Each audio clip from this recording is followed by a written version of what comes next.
Everyone see my screen? Okay, perfect.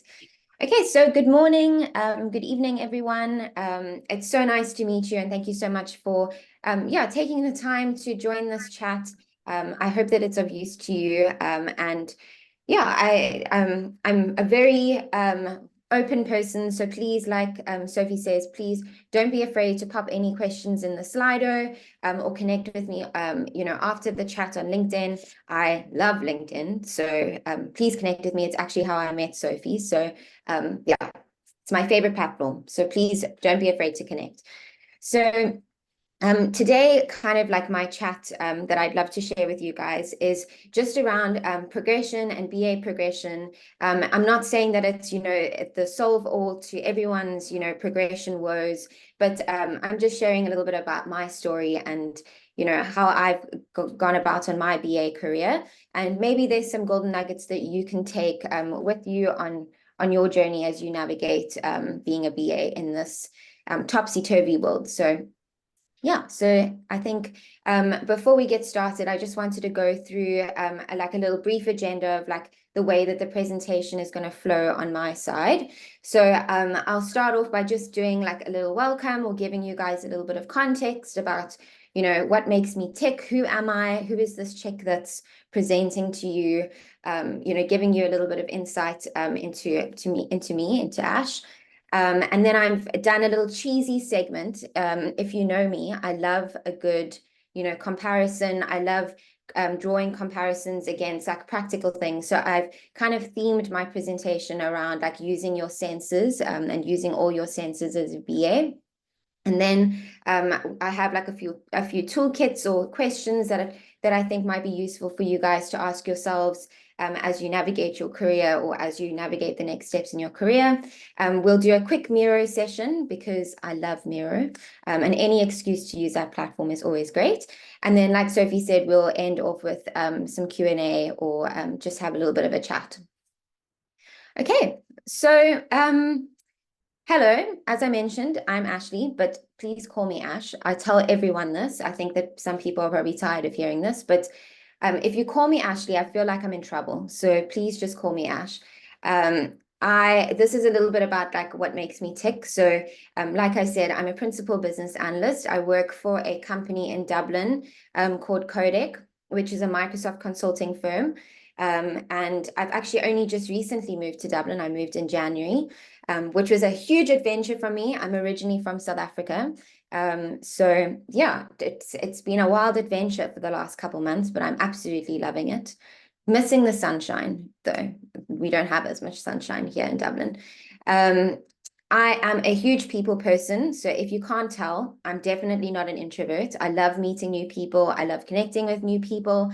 I'm the person that will, if you're sitting next to me on the plane, I'm the one who's going to start talking to you. So if that's not your vibe, please don't sit next to me on the plane because I'll talk your head off for like 16 hours. I'm a cat lady, so unfortunately I had to leave my 2 cat babies back in South Africa when I moved to Dublin, but I am a huge cat lady. And I'm always on the search for good cheesecake, but it's kind of like a combination of like trying to find good cheesecake or really good pastries.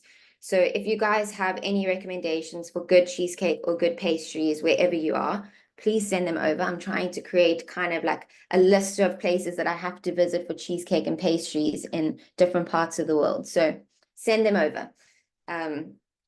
So yeah, that's a little bit about me. So Sophie kind of mentioned it in the beginning, but what is my story and how did I get to become a business analyst? So I don't think that my story is unique. I think that there are many BAs that have very different backgrounds. I mean, someone in my current company, he was a nurse. So I don't think it's unique that we have, very diverse backgrounds. And I think that's what makes us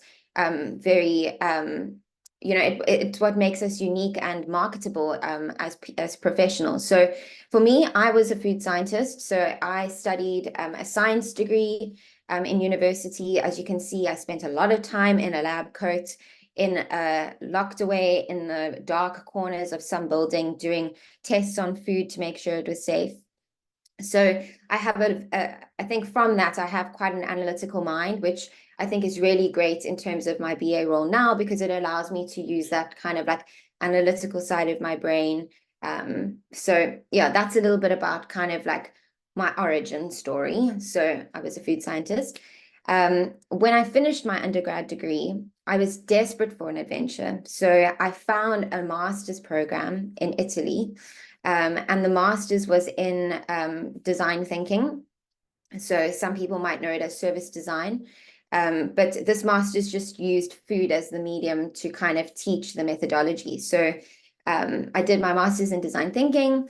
And I think this is when I first kind of started to realize, I don't think I want to stay in the food science world. I think I want to change into something else, but I just wasn't sure what that something else was. And at the time, I didn't realize how many similarities there were between design thinking and business analysis. But I knew that I loved, creating user-centered solutions. I knew that I loved like taking complex situations and breaking them down into, easier, manageable chunks. And so I think even then, I already started to kind of change and transform my mind into the way that a BA thinks through that master's. And then by some kind of, I don't know, strange turn of events, the one day when I was back in South Africa after my master's, I was chatting to a friend at a barbecue, and I was saying to her, oh, like, I don't know what to do. I don't want to go back into the food science world, but, this is what I really have found that I enjoy doing.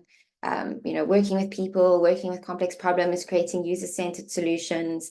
And she was like, oh, that sounds a little bit like being a business analyst.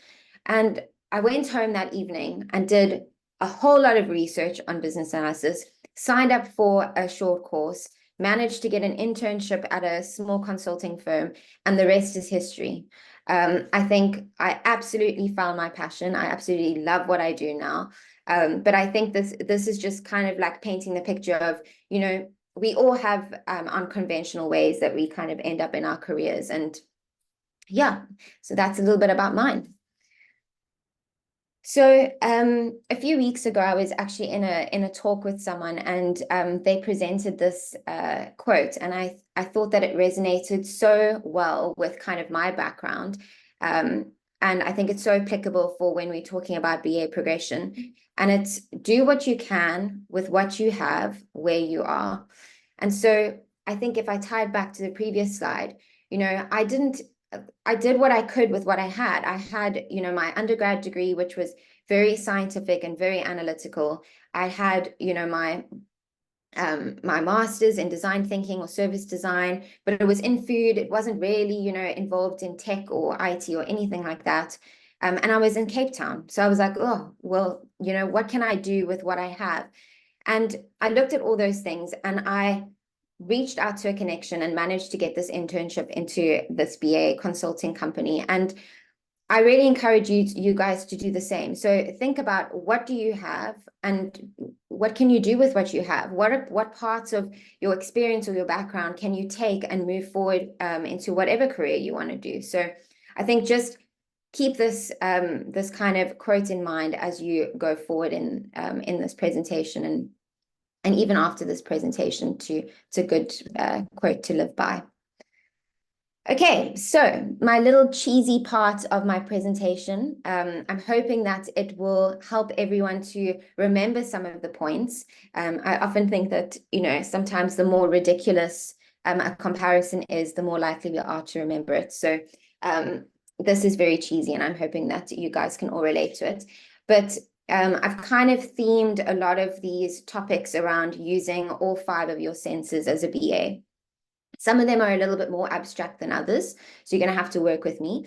But these are just some things that I have done in my career, which really catapulted me and allowed me to kind of grow, get visibility in my career that helped me. So I thought, well, I'd love to share them with you, and maybe there's some golden nuggets that you can take with you. Okay, so let's start with the first sense, and that is around sight. So the kind of theme here is just around like looking for optimization. So I've kind of got like 3 icons here, and they're just kind of going to guide the conversation. The first thing that I would recommend looking for optimizations in when it comes to your team or your company or, whatever environment that you're working in. What is the communication tool or standards or process that you guys use as a team or a business? The reason I ask is because I joined a company a few months, or I was working for a company a few months ago. And when I joined them, they were using, I think, every single communication platform known to man. They were using WhatsApp, they were using Teams, they were using Slack, they were using email. And I remember joining them and going, how does anyone know where to message? Like, how do you know, like, I must email for this, and if I need to contact someone, must I use Teams or must I use Slack? Like, when do I use WhatsApp? I thought WhatsApp is more for personal conversations. Like, what's going on? And I remember thinking this must cause so much confusion for the employees because they just don't know where the source of truth is. So that was a great opportunity for me to kind of raise my hand and go, I think we could do something better here with our communication platform and in the way that we communicate as a team. Why don't we kind of decide on 2 communication platforms, migrate everyone over from the other ones and say we're going to use Teams and we're going to use email, and that's what we're going to use. So maybe that's an optimization that you could suggest in your current team, which provides clarity. So that's one example. Another one, which I found is so common in teams that I work in, is around document storage. So some people, which is a little bit scary, still use document storage on their desktops or on their laptops, which is just crazy because, I mean, how many times has that failed for all of us? But where are you storing your documents as a team or a company? Think about if someone is like onboarding and joining, the company, do they have one place that they go to find all the information around a particular project? What I found works really well is I'm a big advocate for the Microsoft stack. I think I have to be because I work for a Microsoft company now, but Microsoft obviously have Teams and OneDrive, and they all work so well together. So what I've done in the past is, we'll create a product team, team on Teams. We'll have maybe a business analysis channel within that team, and we store all of our BA templates. We store all our documentation around, standards and processes and anything like that on a file section that's linked to that BA channel. And I think that creates a lot of clarity for people who are joining into our team. And again, you're creating clarity in a team. And I think that is always going to get noticed. So if you're taking a situation that was very chaotic and had no structure and you kind of bringing order, people like that. People find a lot of reassurance in that. So if you can find opportunities to do that, to bring structure to chaos, I think you're always going to, get visibility and you're going to be acknowledged for that. So I think that's really something good to keep in mind. Another thing that I've done in the past, which may seem a little bit, strange, but it's worked well for me.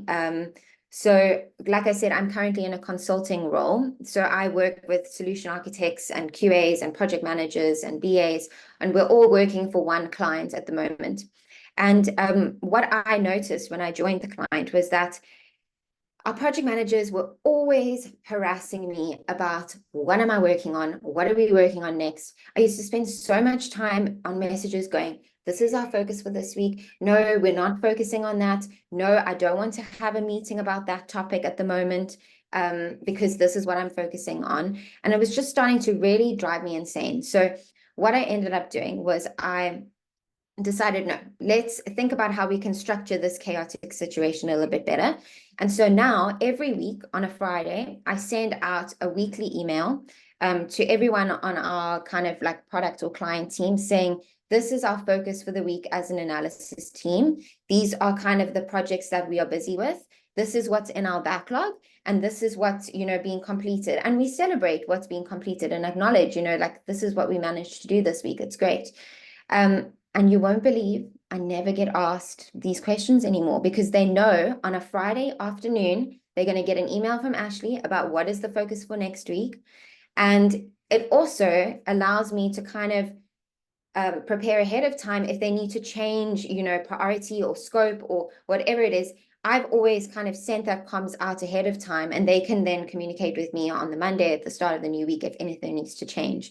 So again, I think that was a way of taking a very unstructured situation, which was, not, there was no clarity in terms of what people were working on. And just a simple thing of sending an email at the end of the week with "this is our focus" really worked well. And again, I think created clarity, which is always great.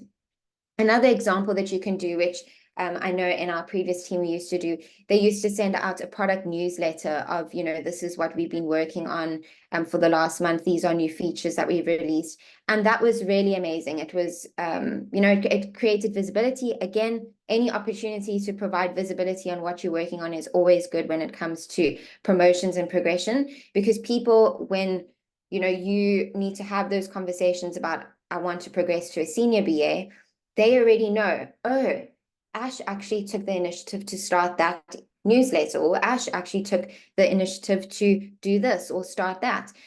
So it helps with kind of building that case for you. So that's kind of my slide on optimizations, looking for optimizations. The next thing around site and just creating visibility for you, which I'll keep driving home, visibility, is raise your hand. So be eager to identify when something isn't working. So I think sometimes as junior BAs, we're a little bit nervous to, see something that's not working well. And then we're like, oh, I don't know if I should say this, or I don't know if I can actually point out that this isn't working because it's not my place to do that. No. What is the worst that can happen? The worst that can happen is that they say no. And then what? Okay, you move on. You tried. What's the best thing that could happen? The best thing that could happen is they say, yes, go, Ash, give it a go. And then you tried, you learn something new, you experience something different. So to me, I mean, is the worst thing just hearing that someone says, no, actually, we don't want to do that? I don't think so. It's not the end of the world. So don't be afraid to raise your hand. So like I said in that previous slide around, communication channels or document storage or prioritization, don't be afraid to raise your hand when you see that something's not working and to offer suggestions. Another thing that I thought I have to kind of mention here, because I think it was really good for my own progression and career, was I started out in a consulting firm, and I think that was instrumental in the way that I was able to grow and progress quickly in my BA journey. The reason why is because in consulting, you're obviously able to be exposed to many different industries, many different ways of working, many different types of stakeholders in a relatively short amount of time. So what happens is that you're always having to adapt and change. And I think as a BA, the faster you can learn to be comfortable with that change, the better. So I'm not saying that everyone needs to quit their jobs and go work for a consulting firm, but I think that it's just worth me saying that was what I found was really beneficial for me. And I think that's what really catapulted me in my career, because I had exposure to so many of those different industries and people, ways of working, agile, waterfall, combination of the two.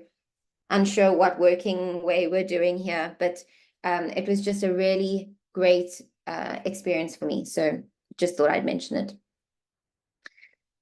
Okay, the next one, which is around the sense of hearing. So listen before speaking. So this is probably a little bit cliche, and I think as BAs, sometimes we find it really difficult to do this. I know I do. I remember in a few calls, I don't know how everyone else feels, but I hate awkward silences on calls. It touches me in a deep place, and I feel I need to fill the void.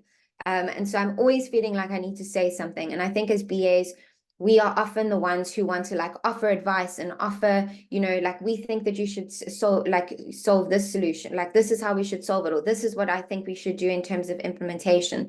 But a great hallmark of a leader, and again, in terms of progression, leadership skills are things that you have to develop as a BA, is listening before speaking. So often you'll find that there are people in a meeting or in a virtual meeting that are far smarter than you, which is good, because thank goodness we have people like that, like solution architects and QAs and things like that.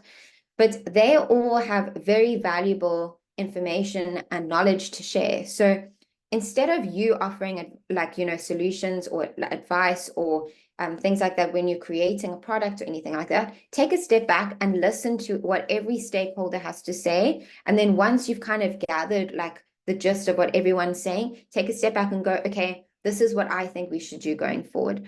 So I think it's really worth saying that, like, sometimes we need to practice the skill of just like taking a step back, listening, hearing everyone's, opinions and thoughts, and then offering our opinion after that. Something that I found that worked for me was, so like I said, I'm a huge advocate of Miro. I think they should probably pay me for sales, but I love Miro. And so what I've done in the past when I've had meetings where, we have a complex problem that we need to solve, and, where we need to like break it down or brainstorm around different parts of the problem and stakeholders and things like that. What I do is I actually share my screen and just get a blank Miro board up and going. And as people are speaking, I just start making notes on the Miro board with sticky notes. So like, this person said that, this person said that. And as they're busy speaking, I'm sharing my screen. Everyone can see, what I'm doing on the screen. And I'm kind of organizing the thoughts on the board. And the reason why it's good is obviously because, first of all, you're keeping the conversation on track, which is always good. As a BA, you need to be able to facilitate effectively.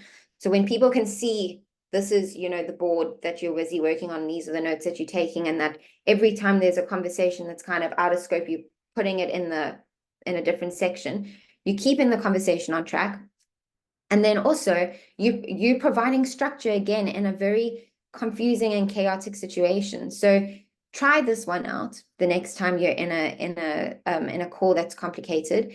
I remember like one of our I think it was our like chief strategist.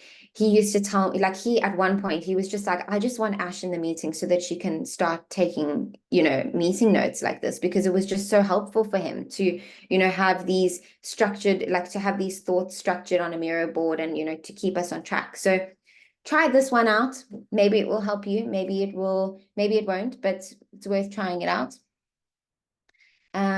Okay, so let me just move on to the next one. So our next one is around taste and smell. So a little bit abstract here. Like I said, you guys have to work with me. But for me, when it comes to BA progression, you have to be able to network, and you have to be able to develop those kind of effective communication skills. So how do you do this?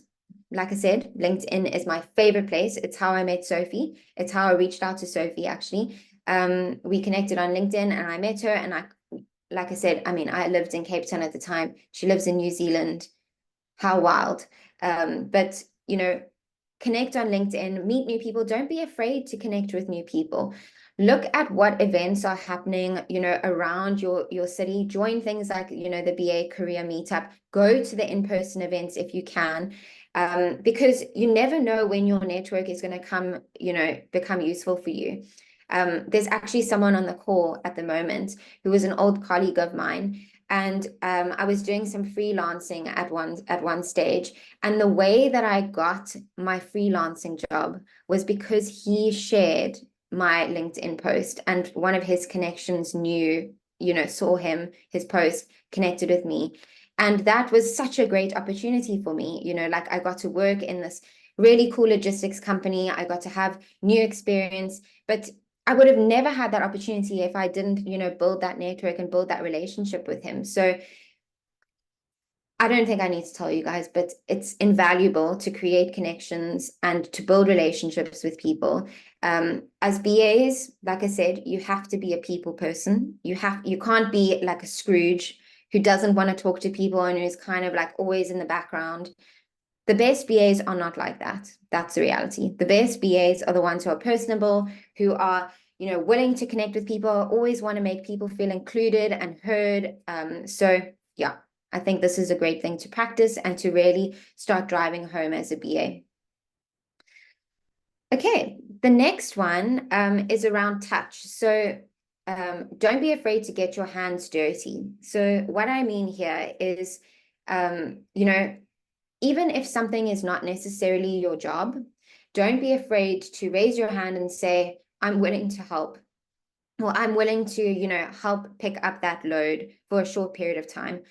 So an example over here is a few years ago, I was working on a project where we had, and I don't think this is unique, we had a very intense deadline. And normally what happens is that as a BA, a lot of your work is kind of front loaded at the beginning of the project. So you do all your analysis, you do your requirements workshops, you write your user stories and your wireframes, and that's all happy days.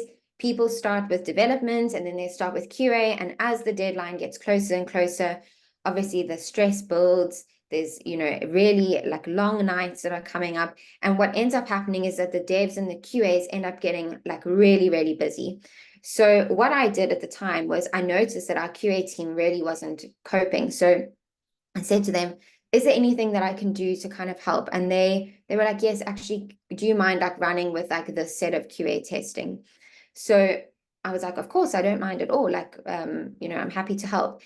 And over here, I'm not really saying that, if it's a long-term situation, like, there's always a problem with QA backlog, that we should always, as BAs be going and helping the QAs, because I think that's, a different conversation around resourcing. But I think the attitude of being willing to help and to being willing to do things that aren't necessarily part of your job role, but will ultimately contribute towards the success of a team, are hallmarks of a really good BA, and a really good leader.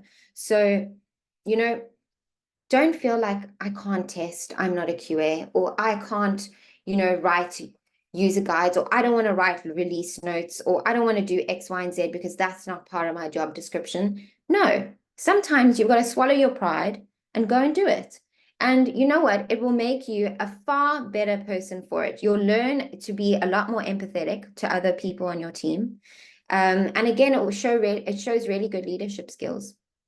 So that's just one example.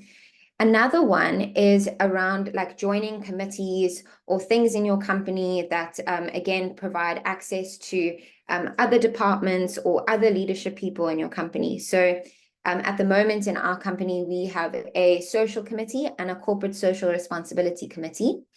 And I'm in the corporate social responsibility committee. And it has been so good for me to get involved in that committee. The reason why is because our CFO is actually in that committee. And obviously through our meetings and through our engagements on the committee, we've had to, plan events and organize, communications that go out to the business and do logistics planning and everything like that. And a few weeks ago, I actually needed to have a conversation with her about some changes that I want to do in my current role. And because I built that relationship with her in the committee, it made that conversation so much easier because I built up rapport.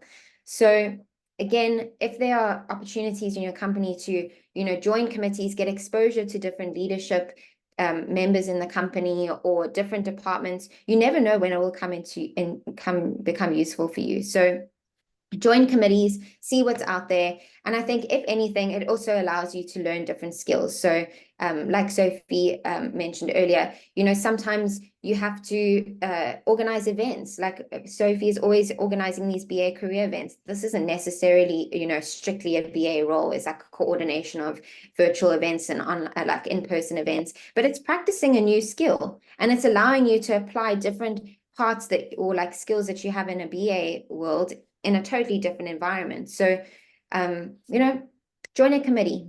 You never know what you'll learn and who you'll meet.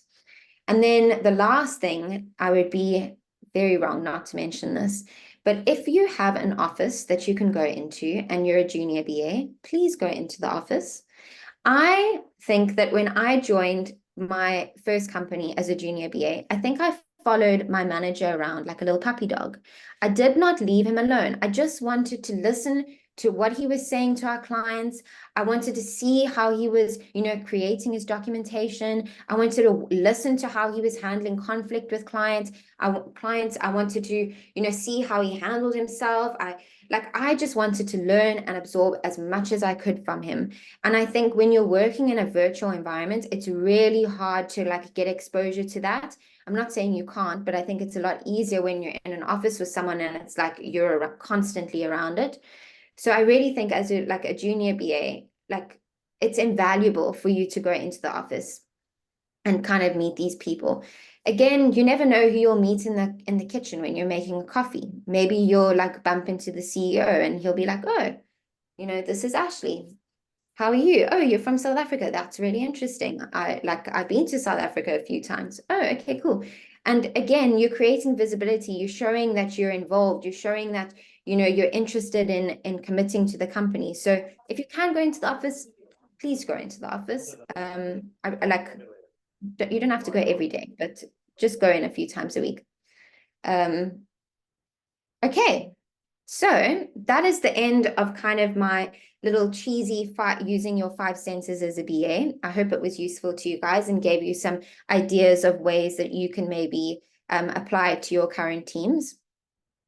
So these are just a few questions that I found have been useful for me as a BA in progressing, and maybe it will be useful for you too. So the first one is just around asking the question, identify where it is that you want to go. So usually as a BA, you have 2 kind of tracks. You can either become kind of a people manager or a team leader. So that's obviously where you have a team of people that you manage and you kind of oversee, their promotion opportunities, you mentor them.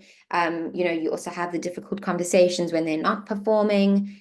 So that's the one kind of side of a BA progression that you can do. And the other side is you can become an individual contributor. So that means, you become highly specialized at a particular area of business analysis. So maybe you want to become a very specialized BA in CRM implementations, or maybe you want to become a very specialized BA in agile implementations. That's an individual contributor. You're not really involved in, managing a team or involved in any of those, people semantics, but you're highly specialized at a particular, skill or industry. So think about, where is it that I want to be and what kind of, BA do I want to be in the long term? And the reason why you should think about this is because it becomes really useful as the mirror or the rubric that you apply future decisions to. So what I mean is, maybe you are, able to do some courses in the company and they offer, funding towards some courses. If you know that in the long term you want to be a people manager, then obviously it makes sense for you to do a course that puts you closer towards doing that and not necessarily towards, a specialized course in Six Sigma techniques, for example. So if you have this kind of in the front of mind, you can start thinking, using it as the framework of, does this move me towards where I want to go? If I say yes to, changing my role or changing jobs or moving to this company, does it move me closer or further away from my end goal of what I want to be? So this is a really good question to ask. And this one in tandem is also a really good one to ask as that mirror. So do you want to work in a smaller startup, or do you want to work in a big corporate? And the reason why you need to ask yourself these 2 things is because, again, it's a very different BA. If you're working in a smaller startup, it means it's very chaotic. Things move very fast. You're going to have to wear lots of different hats. You're going to have to be a BA. You're going to have to be a Scrum Master. You're going to have to be a project manager. Sometimes you're a QA. Sometimes you're, I don't know, a psychologist. Lots of different things. You're going to have to wear lots of different hats, versus if you're wanting to be part of a big corporate, which is very structured, and you have a very set progression that you're going to go through, and you need to tick these boxes to be able to become, a senior BA or a principal BA. Again, understanding where it is that you want to work in the long term or in the next 5 to 10 years is also a really good thing to use as a mirror, in terms of, if I do this course, or if I say yes to this opportunity, or if I say yes to this project, does it move me like towards this or further away from this? So it's good to have like a vision and an end goal in mind, because it really helps you to, it makes the decisions that you make on the day-to-day a lot easier. Okay. The next kind of tool that I think that you guys should maybe look at doing is something called a self-assessment. So like I said, Miro is one of my favorite platforms, and Miroverse is a great place to find lots of templates and tools. And this one is a really great one just on self-assessment in terms of career progression. So I can pop the link to you guys at a later stage, but it's just a good way to kind of work through a few like, questions to like map out some end goals for yourself. So spend some time actually doing this exercise for your own progression. And this is a great tool on Miroverse. The next one that I would say you should do, and I did this about a year ago, I asked a combination of family, friends, colleagues, my manager, people that were reporting into me, to answer these 4 questions about me. So I sent them, I think I sent them a Miro board, and I was like, please, can you just jot down a few notes about these 4 questions? And it was such a good exercise, because first of all, I saw that there was like common threads across every single one of those, categories of people that I engage with. So between family and colleagues and managers and things like that, they often said, these are my strengths. And I saw there was a recurring pattern. And, in the things that I could improve on, I also saw that there was a pattern there. So it was kind of validated between like all different scopes of people that I was working or that I'm engaging with. And again, this allowed me to kind of hone in on like, okay, I'm really good at, engaging and networking with people. So I need to like use that as my unique ability in my role and in my jobs. And I need to push that forward when I'm working on projects.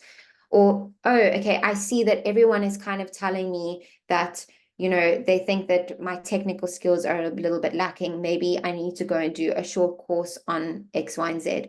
So this is just like a really nice exercise to do. And I think sometimes we are our own worst critics. And I think it's really nice to kind of just get an outside perspective sometimes on, how we're doing and how we're performing. And if anything, it will give you some really good insights, into how people perceive you. So yeah, that's another good exercise to do. And then the last thing with my cheesy picture is be positive. So I think of everything that I have kind of shared in terms of my BA progression, I think one of the things that's really helped me be like progress in my career is just like the positivity that I think I bring to a lot of projects. Someone told me the other day that I am the canary in the coal mine. And I thought that was such a nice statement to say about someone. But people don't want to work with other people who are miserable. Like, that's reality. Why do you want to work with a person that every morning you join the meeting and they're like, good morning, yes, no. Like, that's not a great environment. You want to join a meeting where someone's like positive and engaging and good morning, like bringing the energy to a meeting. So be positive, like bring a positive attitude to the teams that you work in. And I promise you, it will give you visibility and it will get you noticed. So I think that's the kind of the last thing that I want to say there. Okay, so with my little presentation being done, what I would love to do now is I'd love to share with you guys a Miro board that I put together that I would love for you guys to collaborate with me on. So let me just get this into the chat. So I will share this link. 2 minutes. Okay, so I've popped the link to the Miro board in the chat, and I've added a password to the Miro board just so that we can keep it within our little group. So the password is BA Meetup. Okay, and then let me just share my screen. So what I would really love for you guys to do is if you can maybe just spend some time. I don't know if you guys can see this. There we go. So spend some time answering these questions. So I don't know if everyone knows how to use Miro, but a quick kind of explainer. This little bar on the left-hand side is obviously your toolbar. So use this to kind of add sticky notes or things like that. But what I've done is I've already added some sticky notes for you. So if you can answer these questions for me, I would really appreciate it. So the first question is, what are some blockers that you feel are hindering you from progressing in your career? The next question is, what are some issues that you see in the BA profession at the moment? The next one is, where do you find information on how to upskill or what to upskill yourself on currently? And the last one is, do you see yourself in a BA role for the long term? Or are you kind of just seeing it as like an intermediary role until your next one? So I'll give you a few minutes. I will make a timer of just 5 minutes because I think we're running a little bit short on time. And I'll play some nice elevator music to get the brain juices flowing. So I will leave you guys to it.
Just over 3 minutes to go.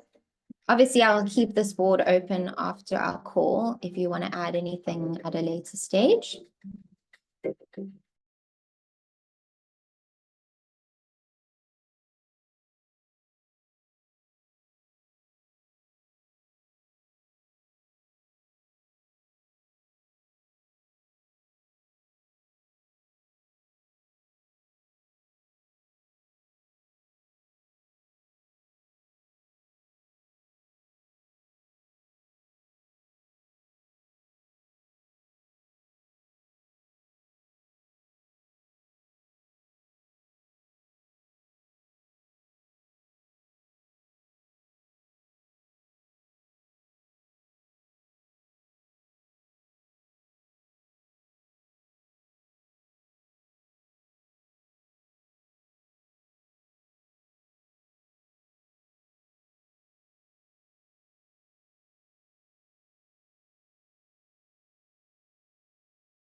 Just 2 minutes to go.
Okay, just under 1 minute. So start wrapping up. I will leave the board open if you want to carry on making comments after our call.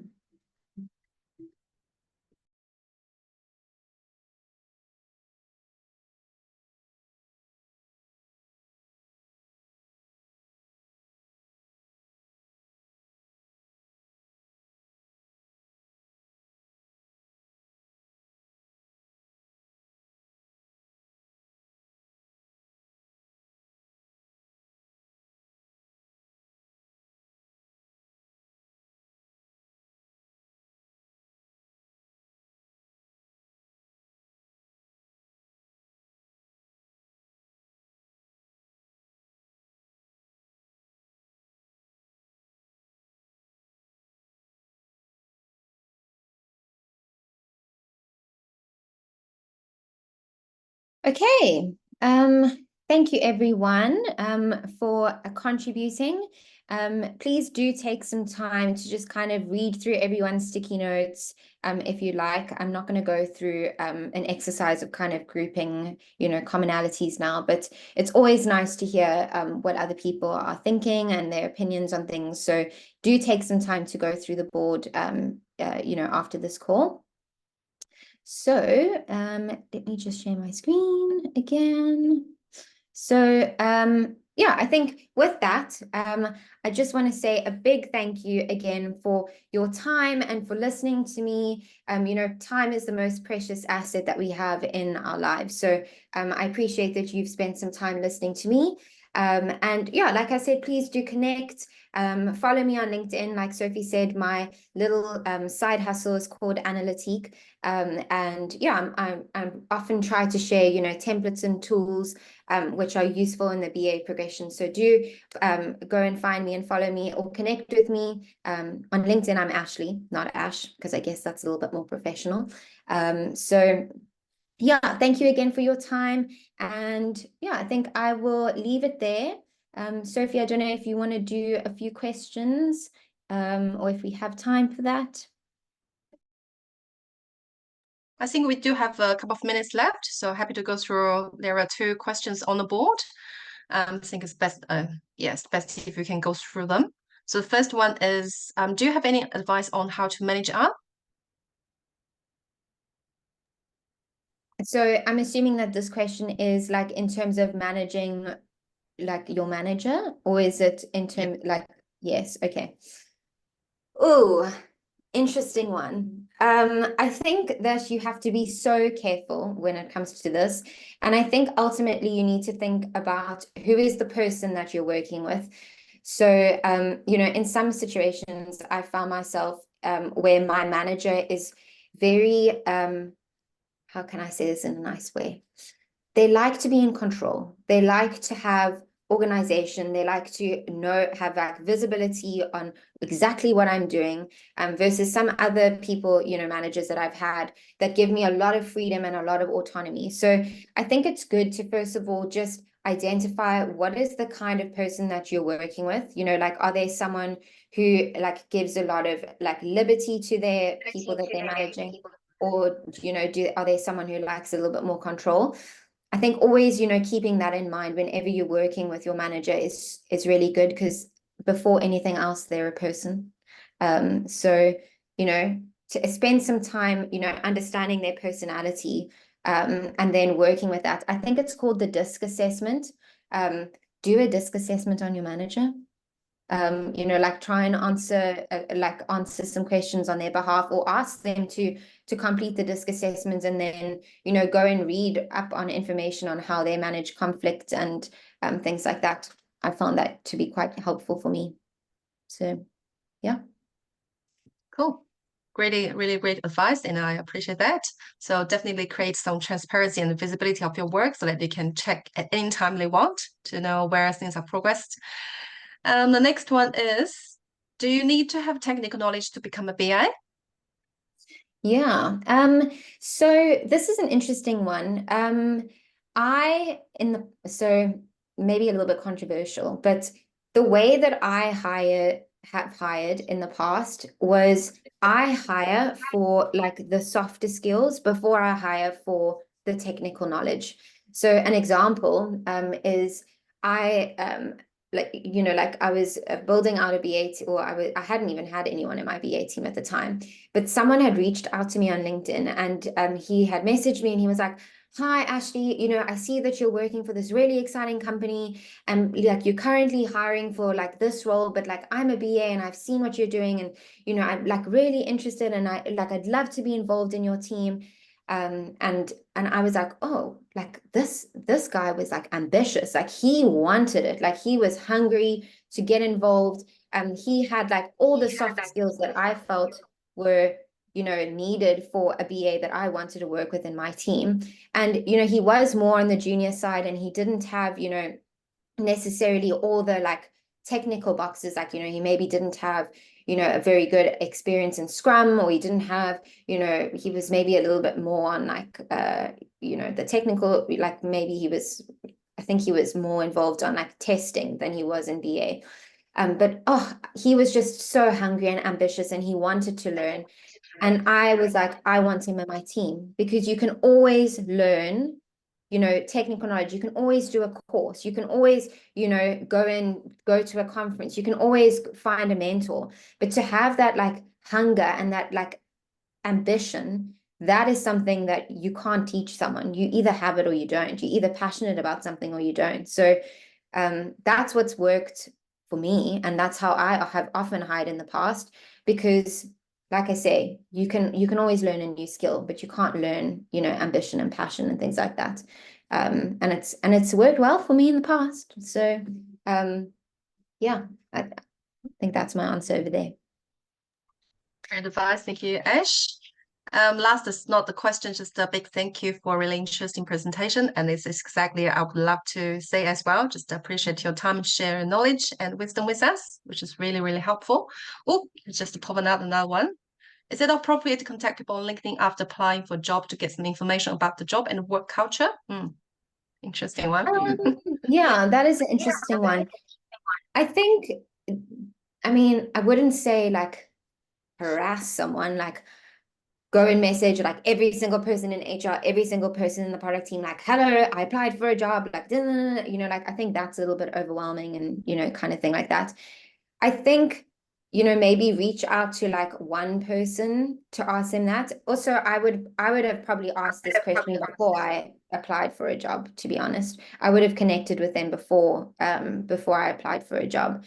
I don't think it's bad. I just think like I think there's probably a balance. Like I said, don't go and message like every single person in the HR or talent team, because remember they all work in one team and they probably all speak to each other. So, I think that's kind of my comment there. Yep. I personally would not apply or connect with these people before I had the interview. But once I had the interview and got the conclusion from them, I would just connect and send a thank you note on LinkedIn. I think it's a nice way to operate. Cool. That's all the questions from the board, and let's conclude our session tonight. Thank you very much again for Ash. This wonderful sharing. I learned a lot personally and a lot of very useful tools and practical techniques. So really I encourage to follow up our LinkedIn and Meetup YouTube page, so that we'll upload the videos afterwards. And I will also send out a Meetup kind of follow-up email attaching all the links that Ash shared today, especially the Miro board, so you can take some time to check it up afterwards. Just a bit of announcement on our upcoming events, which will be on 12th of June. Next Wednesday, there will be an in-person panel talk in Wellington about navigating challenges in the current Wellington business analyst market. So if you are based in Wellington and if you're free at that time, more than welcome to join us for the session and have a bit of connections with each other in person. Yeah, so thank you very much, everyone, and we'll see you next time in our future events. And thank you, Ashleigh, as well. Thank you so much, everyone. Have a good day further. Yeah, bye. see you. Bye-bye. Bye.